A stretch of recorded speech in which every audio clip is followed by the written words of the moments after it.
గజం భూమి కేవలం 5,000తో 605 గజాల భూమిలో 630 స్క్వేర్ ఫీట్ సింప్లెక్స్ హౌస్ కేవలం 36 లక్షలు మాత్రమే.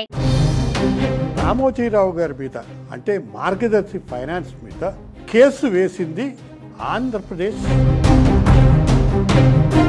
రాజశేఖర రెడ్డి గారు సీఎం అవ్వడానికి చాలా ముందు నుంచే జగన్మోహన్ రెడ్డిది కౌంటర్ వేయలే. ఇంకా తెలంగాణ గవర్నమెంట్ వకాలత వేయలే, రిజర్వ్ బ్యాంక్ వకాలత వేయలే. ఈయన రామోజీరావు గారు ఢిల్లీ నుంచి పెద్ద ప్లేడర్ని తీసుకొచ్చి డబ్బు వెనక్కి పే చేసాడు కదా. అంటే ఆవిడ జస్టిస్ రజనీ గారు అన్నావిడ, ఆయన నా దృష్టిలో కూడా ఆయన the most powerful individual. Rajasekhara Reddy చచ్చిపోయాడు, రోసయ్య గారు డైరెక్ట్గా చెప్పేశాడు, నాతో పేపర్లో కూడా వచ్చింది. కిరణ్ కుమార్ రెడ్డికి మళ్ళీ రామోజీరావు గారికి ఎంత వసూలు చేసావో అంతకు 2.5 రెట్లు, 6 నెలల నుంచి 2 ఏళ్ల వరకు జైలు శిక్ష. రామోజీరావు గారిని టార్గెట్ చేయడానికి కారణం రాజశేఖర రెడ్డి గారి అండదండలు ఉండడం వల్లే అనేటువంటి ఒక అభిప్రాయం. రాజశేఖర రెడ్డి గారికి నాకు ఉన్న రిలేషన్లో ఆయనకు ఒక పెద్ద నమ్మకం ఏంటంటే, మీరు అడగలేదా రాజశేఖర రెడ్డి గారిని ఎందుకు ఇలా స్లో డౌన్ అయ్యారు రామోజీరావు గారి మీద? రాజశేఖర రెడ్డి గారు ఎప్పుడు ఏం చెప్పాడంటే, ఫస్ట్ ప్రయారిటీ ఆ రిప్లై మా ప్రణబ్ ముఖర్జీ గారికి, మన్మోహన్ సింగ్ గారికి పంపాను, భార్యకు మోడీ గారికి పంపాను, అరుణ్ జైట్లీ గారికి పంపాను. వైఎస్ మీద కూడా చాలా ఆరోపణలు వచ్చాయి. మరి ఆయన కుమారుడు జగన్మోహన్ రెడ్డి గారి మీద కూడా దాదాపు 13 ఏళ్ల నుంచి కేసులు ఉన్నాయి. అంటే ఇక్కడ మీరు పక్షపాతం చూపిస్తున్నట్టే కదా. ఎప్పుడైనా ఏ ఇంటర్వ్యూలో అన్నా, ఏ ప్రెస్ మీట్లో అన్నా నేను రాజశేఖర రెడ్డి ఆనెస్ట్, రాజశేఖర రెడ్డి నిప్పు, కానీ నేనేం ఆనెస్ట్ అని ఎప్పుడు చెప్పలే. రాజశేఖర రెడ్డి ఆనెస్ట్ అని నేను ఎప్పుడు చెప్పలే. కొడుకు ఆస్తులు పెంచేసుకున్నాడు కదా అన్నారు, పెంచేసుకోబట్టేగా. ఉండవల్లి గారు నమస్కారం. నమస్కారం. ప్రపంచానికి తెలుసు, జగమెరిగిన బ్రాహ్మణులకి జంజమేలా. Okay fine. ఫస్ట్ క్వశ్చన్, ఈ మధ్య మీరు రామోజీరావు గారి మీద మళ్ళీ మొదలుపెట్టారు మాట్లాడటం. అసలు రామోజీరావు గారి మీద అంటే మార్గదర్శి ఫైనాన్స్ మీద కేసు వేసింది ఆంధ్రప్రదేశ్ రాష్ట్రం. వైఎస్ రాజశేఖర రెడ్డి గారు ముఖ్యమంత్రిగా ఉన్న సమయంలో మీరు ఆ తర్వాత వేసినట్టున్నారు కేసు, లేకపోతే మీరు అంతకు ముందు వేశారు, what ever it may be. Press conference పెట్టారు నాకు గుర్తున్నంత వరకు, ఎప్పుడు 2006కి ముందు.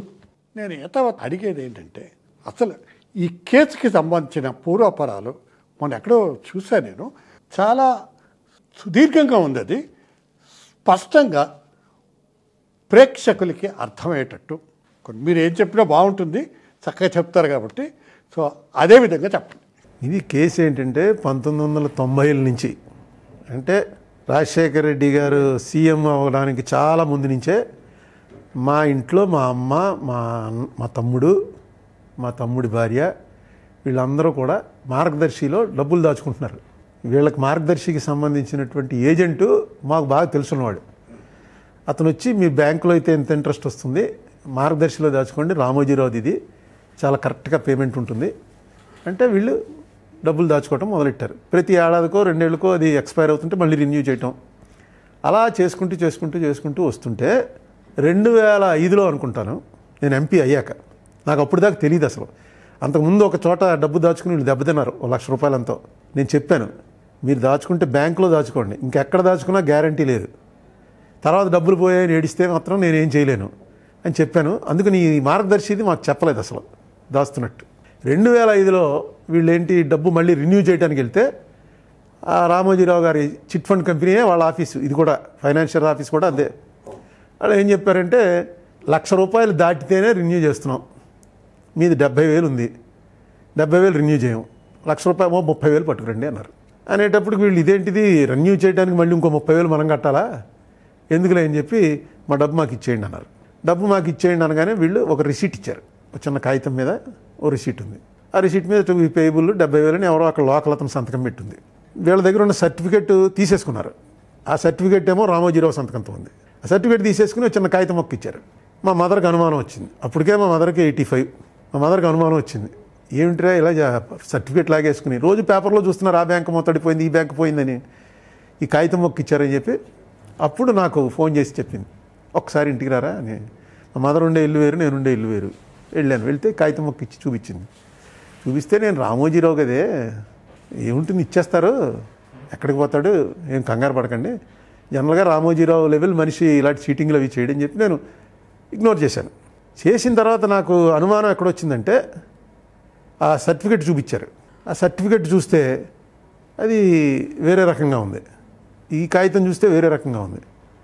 ఏంట్రా అని చెప్పి చూస్తే అసలు ఇలా ఈయన డబ్బులు వసూలు చేయొచ్చా, డైరెక్ట్గా ఒక బాండ్ అనమాట. అది ఏంటంటే డిపాజిట్ సేకరణ అని ఒక బాండ్ అని నాకు అనుమానం వచ్చి, నాకు తెలుసున్న ప్రొఫెషనల్ లాయర్స్, అప్పటికే నేను ఎంపీని, సో మనం అడిగితే వెంటనే పంపించండి నాకు నడిచింది. ఈ లోపల వాళ్ళు ఈ కాగితం తీసేసుకుని చెక్ ఇచ్చారు. చెక్కు మీద ఆయన సంతకం రామోజీరావు సంతకంతో ప్రొపరైటర్ అని ఉంది. ఈ దీని మీద ఏమో HUF అని ఉంది, దీని మీద ప్రొపరైటర్ అన్డివైడెడ్ ఫ్యామిలీ అని ఉంది. నాకు ఇది ఏంటో కన్ఫ్యూజన్గా ఉండి నేను ఇక్కడ ఇన్కమ్ ట్యాక్స్ వాళ్ళకి కొంతమంది తెలిసిన వాళ్ళకి పంపితే వాళ్ళు ఏదో పరిశోధనలు చేసి, అబ్బాయి ఇది చేయకూడదు, ఇతను ఇది 97లో అమెండ్మెంట్ అయిపోయింది, ఇతను ఎప్పటి నుంచో చేస్తున్నాడు కానీ ఈ వ్యాపారం ఇప్పుడు చేయటానికి లేదు, so this is not legal అని చెప్పారు. నేను ఆశ్చర్యపోయాను. పోయి అక్కడ తీసుకొచ్చి మన CMOలో నలుగురికి చూపిస్తే అప్పటికే ఏమైంది నాకు తెలియదు, ఇప్పుడు తెలిసింది. అది 2005లో కర్ణాటకలో వచ్చిందట కంప్లైంట్, మార్గదర్శి చిట్ ఫండ్ కంపెనీ ఇలా కలెక్ట్ చేస్తోంది, మార్గదర్శి చిట్ ఫండ్ కంపెనీ వాళ్ళ చీటీ పాడుకున్న వాళ్ళని ఆ డబ్బులు మార్గదర్శి ఫైనాన్షియల్లో దాచుకోమని చెప్పి ప్రోత్సహిస్తున్నారు, దాచుకుంటున్నారు అని ఒక కంప్లైంట్ వస్తే రిజర్వ్ బ్యాంక్ వాళ్ళు మార్గదర్శి వాళ్ళని పిలిచి చెప్పారు, ఈ వ్యాపారం నువ్వు చేయడానికి లేదు, ఇలా అమెండ్మెంట్ అయింది కదా, వెంటనే మానేయని. ఆ మానేయటంలో భాగంగానే ₹1,00,000 లోపు డిపాజిట్లు ఇంక నేను అన్నీ కూడా వెనక్కి పే చేసేస్తాను, నాకు కొంచెం టైం ఇవ్వండి, ₹1,00,000 డిపాజిట్లు తర్వాత పే చేసేస్తాను అని వాళ్ళకి మాట ఇచ్చాడు. ఇది ఎవరు చెప్పారు మాకు? రిజర్వ్ బ్యాంక్ వాళ్ళు పంపించిన రిప్లై. రిజర్వ్ బ్యాంక్కి రాజశేఖర రెడ్డి రాశాడు కాబట్టి. ఈయన ఎప్పుడు మానలే, 2005లో మానేస్తానని కానీ తీసుకుంటూనే ఉన్నాడు. నేను 2006లో నాకు ఇది ఇల్లీగల్ అని తెలిసిన తర్వాత నేను పట్టుకెళ్ళి నేను పార్లమెంట్ మెంబర్గా చిదంబరంకి ఇచ్చాను, ఫైనాన్స్ మినిస్టర్ చిదంబరంకి ఒక కంప్లైంట్ ఇచ్చి, మళ్ళీ ఇలా కంప్లైంట్ ఇచ్చానని చిదంబరం ఆఫీస్ ద్వారా రామోజీరావు గారికి తెలిసిపోయి, మా కాంగ్రెస్లో ఉన్న రామోజీరావు గారి ఫ్రెండ్స్కి తెలిసిపోయి, వాళ్ళంతా ఎందుకు ఇలాంటి పని చేస్తావు అది ఇది అని చెప్పి నోరు మూసే అంటారేమో అని వెంటనే ప్రెస్ మీట్ పెట్టి చెప్పేశాను. సో ఇక మన బాధ్యత అయిపోయింది, ప్రెస్ మీట్ పెట్టి చెప్పేస్తే ఇక పెట్టేశాం కంప్లైంట్. ఇంకా కంప్లైంట్ మీద ఏం జరుగుతుందన్నది తర్వాత తెలుసు. నా వరకు నా బాధ్యత అయిపోయింది అనుకున్నాను. ఆ రోజు సాయంకాలం రామోజీరావు గారి స్క్రీన్ మీదకి వచ్చి, ఈ అరుణ్ కుమార్ అన్నవాడు రాజశేఖర రెడ్డి వేపనం, వీడిని పెట్టి నన్ను నా ఆర్థిక మూలాలు దెబ్బతీయడానికి రాజశేఖర రెడ్డి పన్నిన కుట్రది, నేను ఆయనకు వ్యతిరేకంగా రాస్తున్నాను కాబట్టి నన్ను కంట్రోల్ చేయడానికి ఇది చేశాడని ఆయన ఏదో చెప్పాడు. అక్కడి నుంచి మాకు టీవీ వారును పేపర్ వారు స్టార్ట్ అయింది, కానీ ఆయన రాకపోతే అసలు ఏం లేదు. మనం కంప్లైంట్ ఇచ్చాం, కంప్లైంట్ వ్యాలిడ్డా కాదా అనేదాన్ని వాళ్ళు తేలుస్తారు, ministry of finance, reserve bank వాళ్ళు తేలుస్తారు. ఇదే కంప్లైంట్ కంపెనీ ఎప్పుడైతే రామోజీరావు గారు రాజశేఖర రెడ్డికి అన్వయించారో రాజశేఖర రెడ్డి గారికి కూడా పంపాను. ఆయన రిజర్వ్ బ్యాంక్ తోటి ఏమిటిది అని అడిగాడు. రిజర్వ్ బ్యాంక్ క్లియర్గా ఇది అఫెన్సు అని చెప్పింది. చెప్పి ఎందుకు వీళ్ళకి పర్మిషన్ ఇచ్చామంటే 2000 కోట్లకు మించినటువంటి డిపాజిట్లు, 2 లక్షల మంది డిపాజిటర్లు, వాళ్ళ సేఫ్టీ చూసుకుని ఇతనికి టైం ఇచ్చాం తొందరగా రీపే చేసేయని. రీపే చేసిన తర్వాత మనం ఏం యాక్షన్ తీసుకోవాలో, ఇతను వైలేషన్ ఏం చేసాడో చూడొచ్చు, ముందు రీపే చేసేయమని ఇచ్చాం. అతను కూడా ఒప్పుకున్నాడు 2005లోనే. This was the reply, return reply వచ్చింది. అక్కడి నుంచి ఏం చేయాలా అని ఆలోచించి, మామూలుగా అది మీరో నేను అలా చేస్తే వెంటనే అరెస్ట్ చేసి తీసుకెళ్ళి లోపల పెడతారు, అరెస్ట్ చేయడానికి ఉంది, రిజర్వ్ బ్యాంక్ యాక్ట్లోనే ప్రొవిజన్ ఉంది. కానీ రామోజీరావు కాబట్టి ఈయన పర్సనాలిటీని బట్టి ఈయన మీద ఈ వెంజన్స్ అని ఈ గొడవ అంతా ఎందుకని రంగాచారి అని ఒక senior officer, retired officer commission వేశారు. అసలు చూడండి ఇది కరెక్టా కాదా, అతని దాంట్లో వచ్చింది రాజశేఖర రెడ్డి గారే వేశారు. వేస్తే అందులో ఏమొచ్చింది, ఈయన సహకరించలే, ఈయన ఇవ్వనన్నాడు. ఇన్కమ్ ట్యాక్స్ వాళ్ళ దగ్గర నుంచి తీసుకుంటే ఈ మార్గదర్శి ఫైనాన్షియర్స్ అన్నది 2600 కోట్లు కలెక్ట్ చేసినది 1800 కోట్లు 1300 కోట్లు లాస్లో రన్ అవుతుంది. ఈయన మిగతా యూనిట్లో తీసుకెళ్ళి పెట్టుబడులు పెట్టారు. ఈ particular Margadarsi financier is running losses. ఒక ఫైనాన్స్ వసూలు చేస్తున్నాడు, లాస్ అంటే ఏదో రోజున అది చేతులు ఎత్తేస్తారు. ఓకే, అందుకని ఈ కమిషన్ రిపోర్టు తర్వాత ఇంకొక కృష్ణరాజు గారిని ఒక ఆఫీసర్ని వేసి కోర్టుకు వెళ్ళింది ఎప్పుడు కూడా రామోజీరావు గారే. గవర్నమెంట్ కేసు పెట్టింది ఓన్లీ కృష్ణరాజు కేసే. ఆయన ఇది చెల్లదు రంగాచారి కమిషన్ కర్ణాటక ఆయన వెరీ అప్రైట్ ఆఫీసర్, చాలా మంచి ఐపీఎస్. ఆయన యాజ్ ఏ వీళ్ళు సెలెక్ట్ చేసి వేశారు. ఎందుకంటే మళ్ళీ ఇది బయాస్డ్ అంటారు అని. ఆయన ఐపీఎస్ ఆఫీసర్. అప్పటికే అతను ఎలాంటి మనిషి అంటే, ఇది నాకు ఇంపార్టెంట్ పోస్టులు ఇవ్వాలి, నాకు అక్కడ ఉండాలి ఇక్కడ ఉండాలి ఏం అడిగేవాడు కాదు. ఏ పోస్ట్లో ఉన్నా సరే అప్రైట్ ఆఫీసర్ కానీ పేరు తెచ్చుకున్నాడు. మంచి పేరు, మంచి మనిషి కూడా. ఇప్పుడు చూడండి లా ఫీరింగ్ మనుషులు ఎలా ఉంటారంటే, మొన్న ఆయన్ని సుప్రీంకోర్టు అంది పార్టీ అని, వెంటనే ఆయన వకాల్తా వేయించాడు. ఆయన ఒక్కడే వేసాడు వకాల్తా. మిగతా గవర్నమెంట్ ఇప్పుడు వకాల్తా ఎవరు వేయలేదు అంటే వాళ్ళ డిఫెన్స్లో. అసలు ముందు ఇమీడియట్గా నోటీస్ అనగానే the responsibility of the government, at least government which is an institution, ఇమీడియట్గా వేయాలి. ఇప్పుడు అక్కడ సుప్రీంకోర్టులో నేను వేసిన ఏపీ రీఆర్గనైజేషన్లో నోటీస్ అన్నారు. ఇప్పటివరకు సెంట్రల్ గవర్నమెంట్ వేయలే. ఎన్నేళ్ళు? 8 ఏళ్ళు అయింది. ఈ కేసులో 2 ఏళ్ళు అయింది, ఎవ్వరూ వేయలే ఎక్సెప్ట్ కృష్ణరాజు. మొన్న ఫిబ్రవరిలో అనుకుంటాను ఏపీ గవర్నమెంట్ వకాల్తా వేసింది. వకాల్తాయే జగన్మోహన్ రెడ్డిది. కౌంటర్ వేయలే, ఇంకా వకాల్తా వేశారు. వకాల్తా తెలంగాణ గవర్నమెంట్ వకాల్తా వేయలే, రిజర్వ్ బ్యాంక్ వకాల్తా వేయలే, ఈయన రామోజీరావు గారు వకాల్తా వేశారు కానీ కౌంటర్ వేయలే. ఈ పరిస్థితిలో ఆ కేసు ఎందుకు వచ్చింది? అది సడన్గా ఓ రోజు హైదరాబాద్లో కొట్టించేసుకున్నాడు ఆయన కేసు.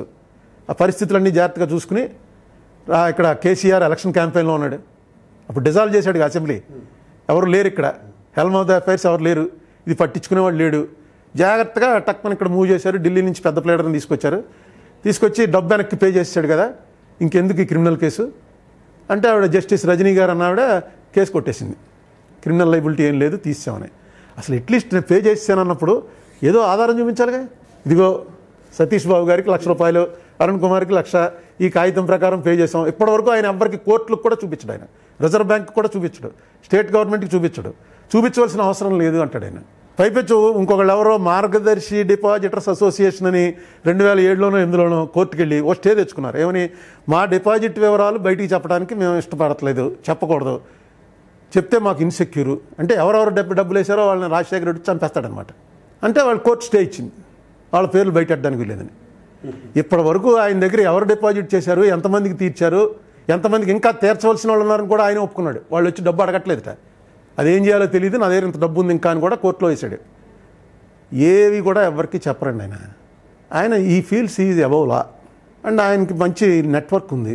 ఆ నెట్వర్క్ ప్రకారం ఏ కోర్టులో ఎప్పుడు ఏదేస్తే ఏ ఆర్డర్ వస్తుంది అన్నది చెప్పగలిగినటువంటి సమర్థులైనటువంటి అడ్వకేట్స్ ఉన్నారు. ఎవరిని ఇప్పుడు సతీష్ బాబు గారు జడ్జిగా ఉంటే అరుణ్ కుమార్ అంటే సాఫ్ట్ కార్నర్, అరుణ్ కుమార్ని పిలవండి, అరుణ్ కుమార్ వచ్చి చెప్తాడు. చెప్పగానే ఆయన ఫేవరబుల్ ఆర్డర్ ఇస్తారు, అట్లీస్ట్ మనకి అగెనిస్ట్గా చేయడు. ఇలా ఏవో ఉంటాయి, అందరి కేసుల్లో ఉంటాయి ఈక్వేషన్లో. ఈయన అందులో ఎక్స్పర్ట్. దాంతో మొన్న ఏమైనా కేసు కొట్టేసిన విషయం, హైదరాబాద్ హైకోర్టు కేసు కొట్టేసింది అన్నది నాకు సంవత్సరం తర్వాత తెలిసింది. 1 ఇయర్ తర్వాత యాక్సిడెంటల్గా సిమిలర్ కేసులో బుక్ అయిన మనిషి ఒక అతను నాకు ఢిల్లీలో కనిపించి, ఏమైంది నీ కేసు అంటే, ఏదోనండి మీరు రామోజీరావు గారు కేసు తేల్చేసరికి అది నాకు కూడా అప్లై అవుతుందండి, నేను కూడా జైలుకి వెళ్ళను అన్నాడు. ఇటు రామోజీరావు గారు కేసు తేల్చేయడం అంటే, రామోజీరావు గారు కేసు కొట్టేశారు కదండి, డబ్బు వెనక్కి ఇచ్చేస్తే కేసు అక్కర్లేదని చెప్పి తీర్పు ఇచ్చారండి, నేను కూడా డబ్బు వెనక్కి ఇచ్చేస్తున్నాను కదా. నేను ఆశ్చర్యపోయాను, ఎప్పుడు ఇచ్చారా ఇదంటే, అదేంటండి చాలా సంవత్సరం దాటిపోయిందని అన్నాడు. వెంటనే ఇక్కడ హైకోర్టులో మా ఫ్రెండ్స్ లాయర్ని అడిగి, చూడండి రా బాబు అయిపోయిందంటే, వాళ్ళు విచిత్రం ఏంటంటే ఇంత సెన్సేషనల్ కేసు ఒక్క పేపర్లో ఇంత ఐటమ్ కూడా రాలా. ఎందుకంటారు? ఆపారు. మళ్ళీ మేము దీనికి వెళ్తామని కోర్టుకి. నేను వెళ్ళిందే సంవత్సరం తర్వాత వెళ్తే. రామోజీరావు గారికి అనుకూలంగా లేనటువంటి మీడియా కూడా ఉంది కదా. అదే ఆయనకున్న గొప్పతనం ఏంటంటే, అనుకూలంగా లేనటువంటి మీడియా వాళ్ళని కూడా, ఆ మీడియా హెడ్ వ్యతిరేకమైతే మీడియాలో పనిచేసేవాడు ఈయన అనుకూలం అవ్వచ్చు. రామోజీరావు గారు అంటే భయం అండి. ఆయన నా దృష్టిలో కూడా ఆయన the most powerful individual in India. అంటే ఇప్పుడున్న అధికార పార్టీ కాకుండా కేంద్రంలో ఉన్నటువంటి అధికార ప్రతిపక్ష నాయకులతో సహా. నేను కాంగ్రెస్ వాడిని. మా కాంగ్రెస్లో మెజారిటీ రామోజీరావు గారి పక్షం. ఆయన రోజు కాంగ్రెస్ని పచ్చి బూతులు తిడుతున్నా సరే మెజారిటీ, మా ఎంపీల్లో మెజారిటీ ఆయన పక్షం. డైరెక్ట్గా ఓపెన్గా వచ్చి చెప్పారు మీడియాలో, అరుణ్ కుమార్ చేసిన తప్పు మీడియాతో గొడవ పెట్టుకుంటాడా అని వచ్చి ఓపెన్గా చెప్పారు. ఇది మీడియా గొడవ కాదా, ఇది ఫైనాన్షియల్ దీనికి సంబంధించింది. నేను ఈనాడు ఏమన్నా అన్నానా? రామోజీరావు అని కూడా ఇప్పుడు నేను రామోజీరావు అలా రామోజీరావు గారనే అంటాను, ఇప్పుడు కూడా అంటాను. ఏదో ఫ్లోలో ఎప్పుడైనా ఇది అవుతుంది, కానీ నాకేముండాలి రామోజీరావు గారితో? ఆయన నేను ఎప్పుడు చూడలేదు కూడాను. ఇదేనా ఎల్డర్లీ మ్యాను, ఆయన ఒక ఐకాన్ను. ఆ కమ్యూనిటీలో పర్టికులర్గా is respected by all the people because is successful business man. అన్ని రంగాల్లో కూడా విస్తరించున్నాడు. ఒక తప్పు చేసినప్పుడు తప్పు ఒప్పుకోవడం కూడా చాలా అతని ఔన్నత్యాన్ని పెంచుతుంది. అన్ని పార్టీలతోనూ అన్ని పార్టీ నాయకులతోనూ పరిచయాలు కాదు, సంబంధాలు. మామూలు సంబంధాలు కాదండి. సంబంధాలు. మీకు నేను కూడా ఇంత గొడవ అవుతుంటే సాన్నిహిత్యం. రాజశేఖర రెడ్డి చచ్చిపోయాడు, రోసయ్య గారు డైరెక్ట్గా చెప్పేశాడు, నాతో పేపర్లో కూడా వచ్చింది, నా వల్ల కాదు, నేను రాజశేఖర రెడ్డి అంత ధైర్యవంతుణ్ణి కాదు, దయచేసి ఏమనుకోకు, నేను ఎంతో కాలం ఉండను, నా టైం అయిన తర్వాత నిన్ను పర్సూ చేయమను అన్నాడు. ఇంకా ఆయన పెద్ద ఆయన నేను ఏమనగలను, మాట్లాడకుండా ఊరుకున్నాను. రోసయ్య గారు అయిపోయి కిరణ్ కుమార్ రెడ్డి వచ్చాడు. కిరణ్ కుమార్ రెడ్డిని అడిగాను, ఏంటి దీనికి ఈ కేసు కొంచెం పర్సూ చేయవా, అది అలా ఉండిపోయిందంటే, కిరణ్ కుమార్ రెడ్డికి మళ్ళీ రామోజీరావు గారికి కూడా గొడవలు అయ్యాయి. ఏదో గోడ కట్టేసుకున్నాడని ఫోటోలు వేసి పేపర్లో పెద్ద గొడవ చేస్తే కిరణ్ కుమార్ రెడ్డి కూడా అదే 2006లోనే తీవ్ర ఆగ్రహం వెలిబుచ్చి ఇచ్చేసి ఇతను చేసింది ఏం తప్పు కాదు, కానీ పెద్ద తప్పు కింద చూపించారు. అందుకని డెఫినెట్గా కిరణ్ కుమార్ రెస్పాండ్ అవుతాడు అన్నాను. కిరణ్ కుమార్ అప్పుడు నాకు ఒక రహస్యం చెప్పాడు. ఏమనంటే, మొన్నే గులాం నబీ ఆజాద్ వచ్చి ఆయన్ని కలిసి వెళ్ళాడు, ఎవ్వరికీ తెలియకుండా స్టూడియోకో అదే ఫిల్మ్ సిటీకి వెళ్ళి రామోజీరావు గారిని కలిసి వెళ్ళట. మా Congress almost is like in charge Congress అంటే సోనియా గాంధీ వచ్చి వెళ్ళినట్టే, ఆయన స్టేట్కి ఇన్ఛార్జి అంటే నేను ఆశ్చర్యపోయాను. నీకు చెప్పమన్నాడు ఇలాగ కొన్ని కారణాలు ఏదో నువ్వు ఫీల్ అవ్వద్దని. ఇంకేం ఫీల్ అయ్యా, మీరందరూ రామోజీరావు గారికి వెరీ క్లోజ్గా ఉన్నారని. నేనేం కాదని నువ్వు ఎవరైనప్పటికీ రామోజీరావు క్లోజ్గా ఉంటే తప్పేం లేదు. నేనేమో ఆయన వెళ్ళి కలిస్తే నాకేమో తప్ప, నన్ను రానివ్వలేదు, లేకపోతే నేను వెళ్ళి కలుద్దాను. 3 సార్లు అడిగాను రామోజీరావు గారిని, ఒకసారి వస్తాను మీ దగ్గరికి, మన ఇద్దరం మీడియా ముందు మాట్లాడుకుందాం, నేను చేసిన తప్పు అయితే అక్కడే క్షమాపణ చెప్తాను మీకు, మీరు ఒక డైరెక్ట్గా నాతో మాట్లాడండి, మీరు ఇంత పెద్ద ఆయన, నేనే మిమ్మల్ని పిలవట్లేదు, నేనే మీ దగ్గరికి వస్తానని ప్రతి ప్రెస్ మీట్లో అడిగేవాడిని. నేనే వస్తానని తప్పేం లేదే అది, కానీ ఈ కేసుగా చూడండి, మీ పర్సనల్గా చూడండి, ఇంకేం చేస్తాం. కిరణ్ నాకు బాగా క్లోజ్గా ఉండేవాడు, కిరణ్ కుమార్ రెడ్డి. ఇలా చెప్పిన తర్వాత ఇంకా నేను ఓకే అనుకున్నాను. సరే ఏదైతే అది అవుతుంది, కోర్టులో ఉంది, ఎప్పుడు తేలితే అప్పుడు తేలుతుంది, డబ్బులు ఇచ్చేసాను అంటున్నాడు, మనకు ఎందుకు లేని వదిలేసాం. కేసు కొట్టిచ్చేసుకున్న తర్వాత ఇది చాలా తప్పు. ఇది ఎందుకంటే కేసు కొట్టేస్తే 45% డిస్మిస్ చేయాలి. ఇప్పుడు మళ్ళీ ప్రజెంట్కి వర్తమానానికి వద్దామండి. మీరు చెప్పిందంతా కూడా చరిత్ర. అయితే నేను ఒక మాట అడుగుతాను. మొన్నటికి మొన్న చడి చప్పుడు లేకుండా ఈ కేసు మళ్ళీ వార్తల్లోకి వచ్చింది. అంటే ఏదో కేసు వాదిస్తున్న సందర్భంలో, ఏదో కేసు నడుస్తున్నటువంటి సందర్భంలో చీఫ్ జస్టిస్ బెంచ్ మీద మార్గదర్శికి సంబంధించినటువంటి వాళ్ళు, అయ్యా మా కేసు ఉంది, మార్గదర్శికి సంబంధించిన మధ్యలో ఈ ఇష్యూని ప్రవేశపెట్టి దాని ద్వారా ఈ కేసుని మళ్ళీ తీసుకొచ్చారంటే, ఏంటి మార్గదర్శి కేసు ఏంటి ఒకసారి ఏదో చెప్పారు కదా మీరు, ఒకసారి నాకు చెప్పండి. ఎందుకు సడన్గా వచ్చింది కేసు? సడన్ కాదు, 15 సంవత్సరాల నుంచి స్తబ్దుగా ఉన్నటువంటి 15 స్తబ్దుగా ఉన్నది. నేను ఎస్ఎల్పి వేశాక ఆ ఎస్ఎల్పిఏ డిస్మిస్ అయిపోతుంది అనుకున్నారు, కానీ డిస్మిస్ అవ్వకుండా ఆ రోజున బెంచ్ మీద ఉన్నటువంటి జడ్జీలు చదువుకుని వచ్చారు. కేసు చదువుకుని రావటం వల్ల ఎప్పుడైతే మా లాయర్ లేచి చెప్పబోయే ముందే వాళ్ళే చెప్పేశారు నోటీస్ అని. నోటీస్ అంటే బతికిందనమాట. ఎస్ఎల్పి అంటే ఈ ఎస్ఎల్పిని అడ్మిట్ చేయాలా లేదా అన్నది మిగతా వాళ్ళని కూడా పిలిచి వాళ్ళతో మాట్లాడి డెసిషన్ తీసుకుంటారు. అసలు మొట్టమొదటి ఏమనుకున్నామంటే, మేము ఎస్ఎల్పి వేసింది ఎవరు, అరుణ్ కుమార్. ఎవడి అరుణ్ కుమార్ డిస్మిస్ అంటాడేమో అనుకున్నాం, ఎందుకంటే నాకేం సంబంధం లేదు కేసు అని. నేను మళ్ళీ మొత్తం అంతా చెప్పాలి, బాబు నేనేనండి కంప్లైంట్ ఇచ్చిందని చెప్పి కథ అంతా చెప్పాలి. కానీ ఆ రోజున ఆయన మొట్టమొదటి అన్నాడు, హూ ఆర్ యూ అని అడిగాడు. హూ ఆర్ యూ అని అడగానే మా అడ్వకేట్ గారు చెప్పాడు. చెప్పబోతుంటేనే ఆయన చదువుకుని వచ్చాడన్నది మాకు అర్థమైపోయింది. 2 పేజీలు తిప్పి ఓకే అని, ఆ కృష్ణరాజుని ఎందుకు చేయట్లేదు మీరు పార్టీ, అలాగే make reserve bank also party notice అన్నాడు. అంటే బతికింది. ఇప్పుడు ఎందుకు వచ్చారంటే, ఇది మెన్షన్ చేయడం తప్పేం కాదు, ఎప్పుడు చేస్తుంటారు. జనరల్గా మెన్షన్ ఏం చేయాలి, ఎవడైతే సెల్ఫీ చేశాడో వాడు మెన్షన్ చేయాలి కేసు వినండి అని. కానీ ఈయన వచ్చి కేసు వినండి అన్నాడు. కేసు వినండి అనగా అప్పుడు సిజే రమణ గారు ఉన్నారు. ఆయన మామూలుగా కోర్టులో మెన్షన్ చేయడం అనేది పద్ధతే, అది అర్జెంట్ కేసులు అండి పద్ధతి. ఆయన అన్నట్టు వాట్ ఈస్ ది అర్జెన్సీ అన్నట్టు అని కేసు చూసి ఒక మాట అలా పక్కన పారేస్తూ ఆ పేపర్స్ ఇవ్వండి అన్నట్టు. అంటే పేపర్స్ కోర్టులో ఇస్తారు. ఇచ్చే ఆయన మామూలుగా మన ప్లేడర్లో తెలిసిన వాళ్ళు ఏం చెప్పారంటే, లేదు రమణ గారు ఒప్పుకోలేదు, పక్కన పారేశాడు అని. కొంతమంది ఏమో లేదు పేపర్స్ అన్నాడు, ఏదో ఉంది డేంజర్ ఉందని కొంతమంది చెప్పారు. టక్కన 5వ తారీఖు డేట్ చూపించింది.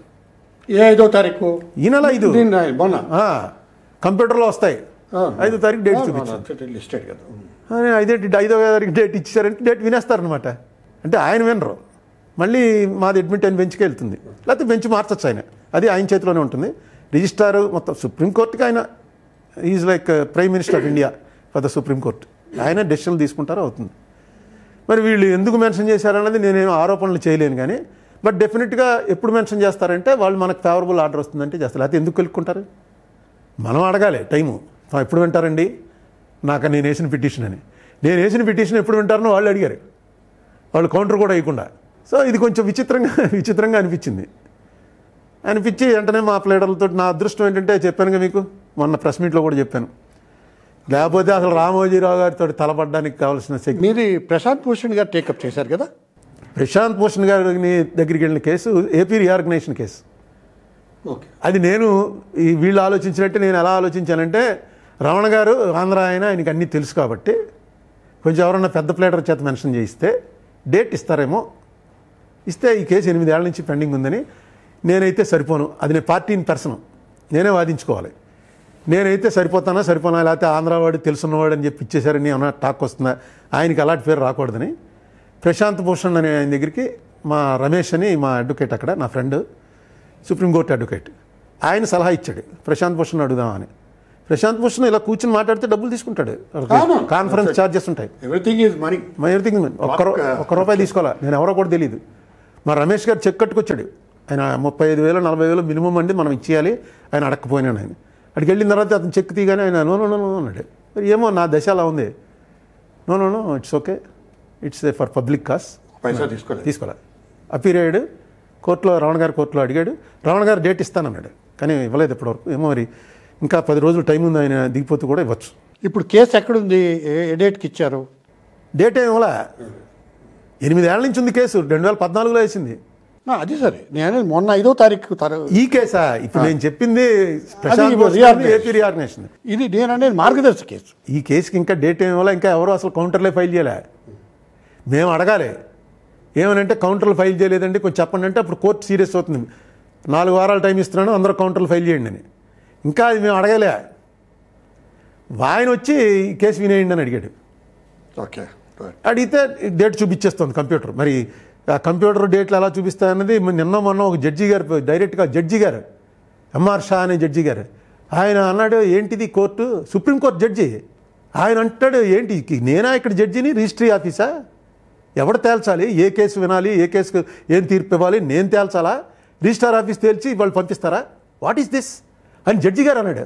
ఆశ్చర్యం ఏంటంటే కపిల్ సిబాల్ లాంటి senior most advocate in Supreme Court, పెద్ద సెన్సేషనల్ కేసులు వాదించే కపిల్ సిబాల్ లా మినిస్టర్ చేశాడు, అంత పెద్దవాడు నిన్న మొన్న కాన్స్టిట్యూషన్ క్లబ్లో స్పీచ్లో అంటాడు విచిత్రం లేదు అసలు ఈ కోర్టులో నాకేం నమ్మకం లేదన్నాడు. నిజంగా ఆశ్చర్యపోయింది నేను, ఎందుకంటే వాళ్ళు ఇంతకాలం పనిచేసిన వాళ్ళు and they have a reputation, they go by law. నేను వెళ్ళాను రాజశేఖర రెడ్డి గారి కేసులో అప్పుడు ఇతను advocate, Rajasekhara Reddy before becoming chief minister ఒక కేసులో రాజశేఖర రెడ్డి తరఫున వాదించడానికి కపిల్ సిబాల్ని బుక్ చేశారు. మైనింగ్ కేసులు ఏవో ఉండేవి. నేను రాజశేఖర రెడ్డి గారితో కపిల్ సిబాల్ ఆఫీస్కి వెళ్ళాను. అప్పుడు కపిల్ సిబాల్ ఓన్లీ అడ్వకేట్. అతనితో మాట్లాడిన తర్వాత అతను ఎంత ఇంప్రెసివ్గా చెప్పాడంటే ఈ కేసులో ఏ ఆర్డర్ వస్తుంది, ఈ కేసులో ఏ అవకాశం ఉంది, ఇందులో నువ్వు టైం వేస్ట్ వెళ్ళకు, నువ్వు ఓన్లీ డ్రాగ్ చేద్దామనే ఉద్దేశంతో వెళ్ళేలా ఉంటే వెళ్ళు, కానీ దానికి నేను రాను, you don't take me as your attorney, నన్ను తీసుకుంటే ఈ కేసులో అంటే ఎంత బాగా చెప్పాడంటే. So they are definitely they have that calibre and that reputation. అటువంటి నేను నిన్న ఎవరో వీడియో పంపారు, ఆ వీడియో చూస్తే కపిల్ సిబల్ ఎలా మాట్లాడుతున్నాడు ఏంటని. ఈ ఎంఆర్ షా జడ్జి, ఆ జడ్జి ఇప్పుడు మనకి మా బెంచ్లో నా కేసు అడ్మిట్ చేసిన జడ్జి ఆయన అంటే ఏంటిది ఇప్పుడు ఈ కేసులో కనుక హైకోర్టు జడ్జిమెంట్ని సుప్రీంకోర్టు అంగీకరించి ఎస్ ఆ జడ్జిమెంట్ రైటే అని నా ఎస్ఎల్పి డిస్మిస్ చేసింది అనుకోండి, so this has to be discussed in parliament. ఎందుకంటే పార్లమెంట్ చేసినటువంటి ఒక చట్టాన్ని ఒక మనిషి కోసం కేసు కొట్టేసి పోయినా చట్టంతో కొట్టేశారనుకోండి, అది ఓకే. 45 అసలు లేదు, ఈ చేయడమే తప్పు ఈ సెక్షను అని కొట్టేస్తే ఓకే. ఈయన వరకు డబ్బు పే చేశాడు కాబట్టి వదిలేస్తున్నాం అంటే ఏదైతే హైకోర్టు చెప్పిందో, హైకోర్టు ఎందుకు చెప్పిందంటే అక్కడ ఎవడో అడగలే అసలు, ఒకటే మీరు ఒక్కరో వెళ్ళి చెప్పారు ఓకే, ఇంకెవడో ఏం మాట్లాడలే. తెలంగాణ తరఫున ఎవరో పీపీకి నోటీస్ ఇచ్చారు, ఆ పీపీ గారు ఎప్పీర్ అయ్యడో లేదో కూడా తెలియదు, రికార్డులో ఎక్కడ ఆయన మాట్లాడట్లేదు. కాదండి ఉండవల్లి గారు ఒక మాట్లాడుతాను, అటు తెలంగాణ ప్రభుత్వం కానీ ఆంధ్రప్రదేశ్ ప్రభుత్వం కానీ ఈ కేసుకి ఒక్కద వేయాల్సినటువంటి రామోజీరావు గారు కానీ అంటే మార్గదర్శి రామోజీరావు గారు ఇండివిజువల్గా అయ్యారు కాబట్టి మార్గదర్శి తరఫున వాళ్ళు కానీ ఆఖరికి రిజర్వ్ బ్యాంక్ ఆఫ్ ఇండియా కూడా కౌంటర్ వేయకపోవడం ఏంటి? అంటే జనరల్గా ఇవి వాళ్ళకి ప్రాసెస్ ఎలా ఉంటుందంటే అండి, తీసి పక్కన పారేస్తారు. ఓకే, సుప్రీంకోర్టు నుంచి వచ్చిందండి నోటీసు, వాళ్ళకు లా డిపార్ట్మెంట్ ఉంటుంది, అది పక్కన పెడతారు. ఎందుకంటే మళ్ళీ సుప్రీంకోర్టు కానీ అసలు మనం ఎంతవరకు దాన్ని పర్సూ చేస్తాం చూద్దాం, మళ్ళీ సుప్రీంకోర్టు అడిగితే అప్పుడు చూద్దామని మేము అడగాలి. ఇప్పుడు మేము టైం తీసుకుని అడుగుతున్నారా? ఇప్పుడు అడగాలి. ఇప్పుడు ఇంకా అడగటం ఎందుకు, ఇప్పుడు కేసు తేలాలిగా. ఇప్పుడు మొత్తం పాతవన్నీ ట్యాగ్ చేయమని వేసాను, ఇవాళ అది ఫైల్ అయింది. సుప్రీంకోర్టులో రామోజీరావు గారు వేసిన పిటిషన్లు పాతవి ఏవైతే ఉన్నాయో, వేటిలో అయితే నేను ఇంప్లీడింగ్ పిటిషన్లు వేసానో అవన్నీ దీనికి క్లబ్ చేయండి, క్లబ్ చేసి వినండి. It's a very serious case, violation of 45 ఇవాళ ఇండియా మొత్తం మీద ప్రతివాడు ఎలా డబ్బులు మొన్న కాకినాడలో ఏదో సొసైటీ ఉంది, ధనలక్ష్మి సొసైటీయో జయలక్ష్మి సొసైటీయో అని, ఒక 500 కోట్ల రూపాయలు మామూలు చిన్న వాళ్ళందరూ దాచుకున్నారు డబ్బులు. వాళ్ళు ఎవరు ఎక్కడ కనపట్టలేదుట, ఇప్పటివరకు ఎవరిని అరెస్ట్ కూడా చేయలేదుట. ఏంటో ఆ కేసు ఏంటో నాకు అర్థం అవట్లే. 500 కోట్లు కలెక్ట్ చేశారు. అలాగే అగ్రిగోల్డ్ కేసు మనం చూసాం. ఈ కేసులన్నీ ఎందుకు వస్తున్నాయంటే ఎవడో ఒకరిని కరెక్ట్గా అది ఇలా చెప్పింది, కోర్టు వార్నింగ్ ఇచ్చింది, పోనీ రామోజీరావు గారు డబ్బులు ఇచ్చేశారు వెనక్కి, రామోజీరావు గారి మీద మాకేం కక్ష లేదు, ఓకే రామోజీరావు వార్నింగ్ ఇస్తున్నాం, అలాగే అందరికీ వార్నింగ్ ఇస్తున్నాం, ఈర్ ఆఫ్టర్ వైలేషను నీకు నామినల్గా రూపాయి ఫైన్ ఇస్తున్నాం. కానీ ఈర్ ఆఫ్టర్ ఎవడన్నా సరే యాక్ట్లో ఉన్నట్టుగా 2.5 టైమ్స్, అంటే ఈయనకి 2600కి 2.5 టైమ్స్, 1300, 26, 39, 26, 6500 కోట్లు ఈయన ఫైన్ కట్టాలి ఇప్పుడు యాజ్ పర్ యాక్ట్. ఎన్ని కోట్లు అండి? 6500 కోట్లు. ఎంత వసూలు చేసావో అంతకు 2.5 రెట్లు, 6 నెలల నుంచి 2 ఏళ్ల వరకు జైలు శిక్ష. ఇది రిజర్వ్ బ్యాంక్ యాక్ట్లో రాసింది. పోనీ ఏదో తెలియదు అన్నట్టు డబ్బులు ఇచ్చేసాడు, ఏదో చేసి కోర్టు తలుచుకుంది అనుకోండి, okay as it is the first case, he being the Padma Vibhushan, he has a reputation, but this is a warning to all the people who are going in his footsteps. ఇగో ఇక్కడ fine వేస్తున్నాం, రూపాయి డబ్బు వెనక్కి ఇచ్చాడు కాబట్టి అని ఏదో చెప్పారనుకోండి, ఓకే రామోజీరావు కూడా రూపాయి ఫైన్ కట్టవలసి వచ్చిందిరా, చాలా జాగ్రత్తగా ఉండాలి మనం అని అనుకుంటారు. ఈ కేసు డబ్బు వెనక్కి ఇచ్చేస్తే కొట్టేశాడండి అని కొట్టేసింది, ఏడాది ఆపుకున్న తర్వాత సుప్రీంకోర్టు కూడా తప్పేం లేదు ఇచ్చేసాడంటే రేపు ఎవరిని మీరు అరెస్ట్ చేయగలరు, ఎవరిని ఆపగలరు? ఏంటి విజయ్ మల్లా కేసు ఏంటండి, వాడు 9,000 కోట్ల రూపాయలు అప్పు తీసుకుని కింగ్ ఫిషర్లోకి డైవర్ట్ చేశాడు, యూబీ బ్రోవరీస్కి తీసుకుని. వాడు ఆస్తులు 15,000 కోట్లు ఉన్నాయి, నేను తీర్చేస్తానన్నాడు. బట్ ఈ డైవర్ట్ చేయటం తప్పు కాబట్టి నువ్వు జైలుకి వెళ్ళవలసిందే అన్నారు, పారిపోయాడు. వాడు అక్కడి నుంచి కబురెడుతుంటాడు, నేను తీర్చేస్తాను రా బాబు, నా దగ్గర డబ్బులు ఉన్నాయి తీసేసుకోండి, ఈ క్రిమినల్ కేసు తర్వాత తేలుద్దాం, నన్ను ఎందుకు ఇలా అపఖ్యాతి పాలు చేస్తున్నారంటే క్వశ్చన్ లేదు, నువ్వు రా, ఇంగ్లాండ్ గవర్నమెంట్కి రాసాం, డిపోర్టేషన్ ఏదో అంటారు, వాడిని తీసుకొచ్చి ఇక్కడ పెట్టి జైల్లో పెడితే కానీ నీ సంగతి తేల్చాం అని. ఏమిటి అతను చేసింది కూడా ఇంతే కదా, డబ్బు కట్టేస్తానన్నప్పుడు వదిలేయాలిగా. డబ్బు కట్టేస్తే వదిలేసే పత్తి అయితే అసలు డబ్బు కట్టారా లేదా ఇక్కడ, అది ఎవరికి చూపించట, రిజర్వ్ బ్యాంక్ కన్నా చూపించాలి, గవర్నమెంట్ కన్నా చూపించాలి, కోర్టు కన్నా చూపించాలి. ఇదిగో కేసు వేసింది మీకైనా తెలియాలి. కేసు వేసింది నేను ఇప్పుడు అసలు గవర్నమెంట్, యాక్చువల్గా government has to prosecute. I never tried to prosecute. నేను ఎప్పుడు వచ్చానంటే కింద కొట్టేసిన తర్వాత ఏ గవర్నమెంట్ పట్టించుకోకపోతే ఇదేంటండి ఇది కొట్టేయడం ఏంటండి, ఎందుకంటే ఇదో పెద్ద ఇదైపోతుంది భావి తరాల వాళ్ళకు ఒక పెద్ద ప్రెసిడెంట్. ఏంటంటే ఏం తప్పు లేదు, డబ్బు దొంగతనం చేసి డబ్బు వెనక్కి ఇచ్చేస్తే దొంగతనం కేసు ఉండదు. ఇది ఎలా చెల్లుబాటు అవుతుంది? నాకు అదే ఆశ్చర్యం ఏంటంటే ఇదే టైంలో ఈ ఎంఆర్ షా గారు ఇలా మాట్లాడడం, కపిల్ సిబాల్ గారు అలా మాట్లాడడం, మన అసలు స్ట్రాంగెస్ట్ పిల్లర్ జ్యుడిషియరీ, ఈ స్ట్రాంగెస్ట్ పిల్లర్ ఏమైనా షేక్ అవుతుందా? చివరికి జనం కూడా కోర్టుల మీద డైరెక్ట్గా ఇప్పుడు ఏదో సోషల్ మీడియాలో పెడుతున్నారు పోస్టింగ్లు, వాళ్ళ మీద వీళ్ళు యాక్షన్లు తీసుకుంటున్నారు. పబ్లిక్గా బయట చెప్పడానికి భయపడుతున్నాం ఇంకా కోర్టు విషయం. రేపు పొద్దున్న కోర్టుల గురించి ఇలాగే తిడతారు, ఎక్కడ కేసు ఓడిపోయాడు అనుకోండి వెంటనే జడ్జిని తిడతాడు, ఎంత తెచ్చుకున్నావురా అని. మీకు వైఎస్ అంటే వల్లభాలిన అభిమానం, మీ అభిమాన నాయకుడు ఆయన. ఓకే, పోనీ మీరు వైఎస్ ముఖ్య అనుచరుల్లో ఒకరు, అంటే ఆయనకి ఇష్టమైనటువంటి నాయకుల్లో ఒకరు. ఆయన అండదండలు ఉంటాయనే, ఆయన ముఖ్యమంత్రిగా ఉన్నప్పుడు ఆయన అండదండలు ఉంటాయనే మీరు రామోజీరావు వంటి వాళ్ళని టార్గెట్ చేయగలిగారు. రామోజీరావు గారిని టార్గెట్ చేయడం అనేటువంటిది ఆచామాచి వ్యవహారం కాదని మీరే ఎన్నోసార్లు అన్నారు. ఇప్పుడు ఈ కేసులో మీరు చెప్పినట్టు ప్రశాంత్ భూషణ్, ఈ కేసులో కాదు, కేకే ప్రసాద్, ఎస్ఎస్ ప్రసాద్, ఏ పేరు, సత్యనారాయణ ప్రసాద్ ప్రసాద్ గారు అంటే వాళ్ళంతా మీ దగ్గర ఫీజు తీసుకోకుండా మద్దతు ఇచ్చారనేటువంటిది మీరే ఒప్పుకుంటున్నారు. అంటే రామోజీరావు గారిని టార్గెట్ చేయడానికి కారణం ఆ రోజున మీకు రాజశేఖర రెడ్డి గారి అండదండలు ఉండడం వల్లే అనేటువంటిది ఒక అభిప్రాయం ఉంది. దాన్ని మీరు ఎలా అర్థం చేసుకోవాలి? మేము అంటే రాజశేఖర రెడ్డి గారికి నాకు ఉన్న రిలేషన్లో నేను తప్పు చేసినా ఆయన సపోర్ట్ చేస్తాడు. ఆయనకు ఒక పెద్ద నమ్మకం ఏంటంటే నేను తప్పు చేయనని. సో ఈ కేసులో డెఫినెట్గా రాజశేఖర రెడ్డి గారు నాకు సపోర్ట్గా ఉండటం, నేను ఎంపీగా ఉండటం ఉపయోగపడింది. ఇదే 2004కి ముందైతే నాకు ఇంత ఇన్ఫర్మేషన్ రాదు. రాజశేఖర రెడ్డి గారి సీఎంగా ఉన్న టైంలో కాబట్టి రాజశేఖర రెడ్డి గారి ఆఫీస్లోంచి వాళ్ళ సెక్రటరీలు, ఐఏఎస్ ఆఫీసర్లు వాళ్ళకి తెలుసున్న ఐఆర్ఎస్ వాడు ఎవడో ఉంటే వాడికి ఫోన్ చేయడం, ఇలాంటి వాటిలో మెడ్రాస్లో ఒక ఎక్స్పర్ట్ ఉన్నాడు, ఆ ఎక్స్పర్ట్ కరెక్ట్గా చెప్పేస్తాడు. రిజర్వ్ బ్యాంక్ వాటిలో అతను ఎక్స్పర్ట్, అతనితో మాట్లాడటం. నాకైతే ఫోన్ వస్తాడు, అతను ఫోన్ లైన్లోకి ఎవడే అరుణ్ కుమార్. ఇవన్నీ కూడా డెఫినెట్గా రాజశేఖర రెడ్డి వల్ల ఉపయోగపడ్డాయి. కానీ రాజశేఖర రెడ్డి ఏవి కూడా నాకు ఫేవర్ చేసే పద్ధతిలో ఏ యాక్షన్ తీసుకోవాలి. ఎందుకంటే రంగాచారి కమిషన్ వేయటం కానీ, కృష్ణరాజు కమిషన్ వేయటం కానీ మోస్ట్ ఇంపార్షియల్గానే అన్బయాస్డ్గా తీసుకోవాలనే ఉద్దేశం కాబట్టి వాళ్ళని వేసాడు. లేకపోతే ఇమ్మీడియట్గా అరెస్ట్ చేయాలని మనం రిపోర్ట్ రాసి ఇచ్చేటువంటి ఆఫీసర్లు ఉన్నారు. అలాగే ఇమీడియట్గా వెళ్ళి అరెస్ట్ చేసి తీసుకెళ్ళి జైల్లో పెట్టేసే ఆఫీసర్లు ఉన్నారు. అలాంటి వాళ్ళని వేయలే.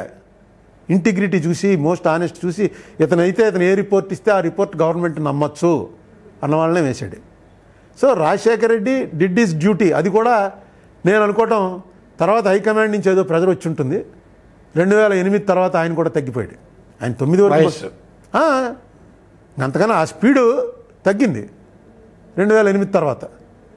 మరి నాకు తెలుసు, ఎందుకంటే అతను హైలీ ఇన్ఫ్లుయెన్స్డ్. మా కాంగ్రెస్ వాళ్ళలో పలుకుబడింది, కమ్యూనిస్టులో పలుకుబడింది, బీజేపీ అయితే అసలు సొంత పార్టీ లాగా ఉంటుంది, టీడీపీ అయితే ఆయన రాజగురువు. అలా మొత్తానికి ఆయనకి ఆ పలుకుబడింది, అది తెలుసు నాకు. డెఫినెట్గా కాంగ్రెస్లో ఎవరో పెద్దవాళ్ళు పిలిచి చెప్పు. మీరు అడగలేదా రాజశేఖర రెడ్డి గారిని ఎందుకు ఇలా స్లో డౌన్ అయ్యారు రామోజీరావు గారి మీద అని? రాజశేఖర రెడ్డి గారు ఎప్పుడు ఏం చెప్పాడంటే ఫస్ట్ ప్రయారిటీ ఎవరి డబ్బాడికి వెళ్ళిపోవాలి, ఇచ్చేస్తానంటున్నాడు, ఆగు ఇచ్చేని.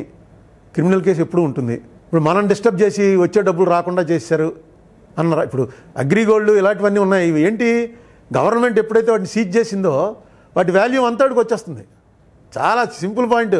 మీరు ఒక ఇల్లు కొంటారు, ₹1,00,000 ఖరీదు, అందులో 30,000 వైట్, 70,000 బ్లాక్, లేకపోతే 50,000 వైట్, 50,000 బ్లాక్. ప్రతి ఒక్కడికి తెలుసు. అది కోర్టు సీజ్ చేసింది అనుకోండి, అది దాని వాల్యూ 50,000.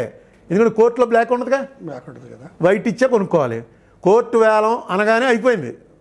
రామోజీరావు గారికి అదేమను అది లేదు కాబట్టి టక్మన్ రిలయన్స్ వచ్చి పెట్టుబడి పెట్టాడు. సరే అండి, రిలయన్స్ పెట్టుబడి మీద కూడా రిజిస్టార్ ఆఫ్ కంపెనీస్ వాళ్ళు అనుమానాలు రాశారు. ఈ డబ్బు మొత్తం అంతా సూట్ కేస్ కంపెనీల నుంచి వచ్చింది, this has to be investigated అని ఆర్ఓసి హైదరాబాద్ నేను కాగితం పెడితే కాగితానికి రిప్లై రిజిస్టర్ ఆఫ్ కంపెనీస్ 54 పేజీలు రిప్లై ఇచ్చింది నాకు. ఆ రిప్లై మా ప్రణబ్ ముఖర్జీ గారికి, మన్మోహన్ సింగ్ గారికి పంపాను, మారాక మోడీ గారికి పంపాను, అరుణ్ జైట్లీ గారికి పంపాను. ఎవరు మామూలు రామోజీరావుని చూడగానే పక్కన పారేస్తారు. సరే, ఒక మాట అండి, ఇదే ప్రశ్నది. అంటే రాజశేఖర రెడ్డి గారి మద్దతు, లేకపోతే రాజశేఖర రెడ్డి గారు మీ వెనకున్నారు అనేటువంటి కాన్ఫిడెన్స్ మిమ్మల్ని రామోజీరావు గారిని ఉసిగొల్పిద్దా అనేటువంటి ప్రశ్నకి మీరు సమాధానం చెప్పారు. నేను ఇదే ప్రశ్నని ఇంకో రకంగా అడుగుతాను. రామోజీరావు గారు చేసిన పని అన్యాయం, అక్రమం, న్యాయ విరుద్ధం, ధర్మ విరుద్ధం, చట్ట విరుద్ధం అంటూ మాట్లాడుతున్నారు మీరు మొన్న మాట్లాడిన దాంట్లో. అది చాలామంది విషయంలో జరిగినప్పటికీ ఆనాడు ఈ ఒక్క కేసునే ఎందుకు ఎంపిక చేసుకున్నారు? మార్గదర్శికి సంబంధించిన దాంట్లో వైఎస్ మీద కూడా చాలా ఆరోపణలు వచ్చాయి. ఆయన మీకు సన్నిహితులని రాజశేఖర రెడ్డి గారిని వదిలేశారా?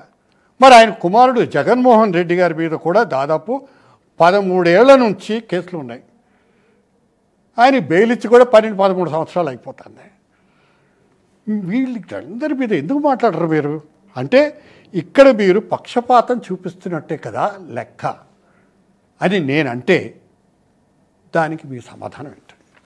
పక్షపాతం అంటే నేను పొలిటీషియన్ని, రాజశేఖర రెడ్డి పార్టీకి చెందినవాడిని.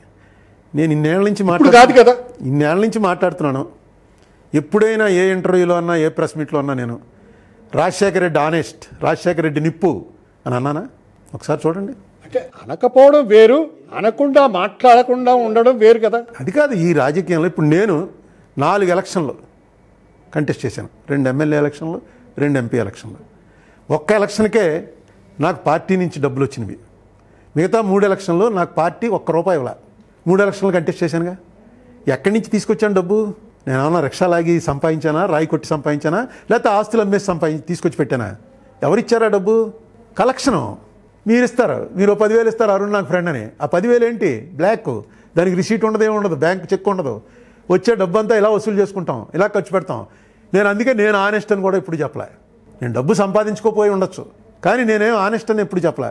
రాజశేఖర రెడ్డి ఆనెస్ట్ అని నేను ఎప్పుడు చెప్పలే. Rajasekhara Reddy is not corrupt. దానికి ఏంటంటే ఆధారం, అతను 2004 ఎలక్షన్లో ఎంత వేసాడు ఎఫిడవిట్, 2009 ఎలక్షన్లో ఎంత వేసాడు ఎఫిడవిట్ చూసుకోండి. అతని ఆస్తులు అంతే ఉన్నాయి. కొడుకు ఆస్తులు పెంచేసుకున్నాడు కదా అన్నారు. పెంచేసుకోబట్టేగా 16 నెలలు జైల్లో ఉన్నాడు. రామోజీరావు గారు అయితే అసలు కోర్టు ముందు రావడానికే ఆయన రాడు.